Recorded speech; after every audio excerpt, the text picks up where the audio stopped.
On a daily basis, articles are published about the suspicious use of commercially available drones. In recent weeks, drones have been observed flying over sensitive locations in Paris. According to French authorities, drones have flown over nuclear installations, the home of the French president, and near the United States Embassy. Here in the United States, a drone recently crashed on the White House grounds. While the incident at the White House has been described by officials as nothing more than a drunken misadventure, it raises questions about the threat commercially available drones may pose to individuals, infrastructure, and our aviation systems. Undoubtedly, drones have great potential. In Japan, drones have been used by farmers for years as an efficient and effective tool for crop fertilizations. Projects for commercial use in the United States display that drones will become a common sight on farms in Pennsylvania and my home state of Mississippi in the coming years. In the wrong hands, however, these potentially valuable commercial tools could become dangerous instruments for attack. That is why it is critical that the Department of Homeland Security conduct risk assessments to determine what steps should be taken to mitigate the potential threat.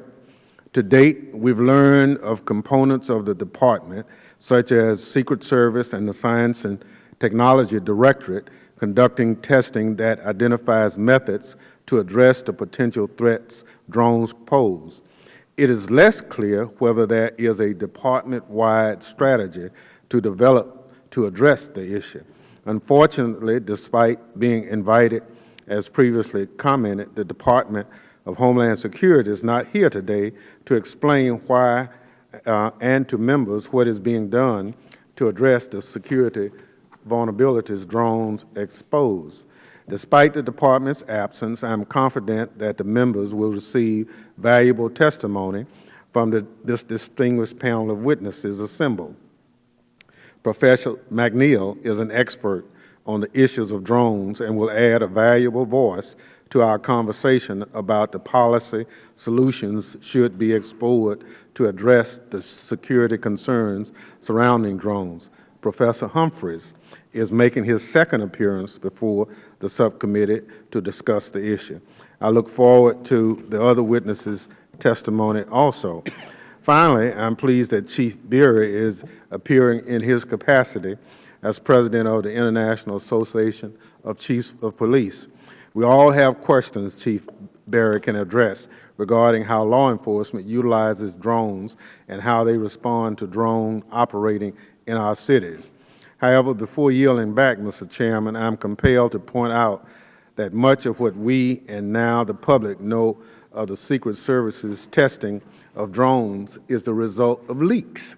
Unfortunately, it is all too common an occurrence that information provided to members and staff in our secure space to be published by the media in the next days and hours after the briefing.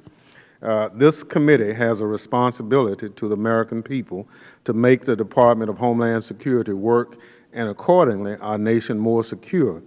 Leaking classified information is in direct conflict with that responsibility.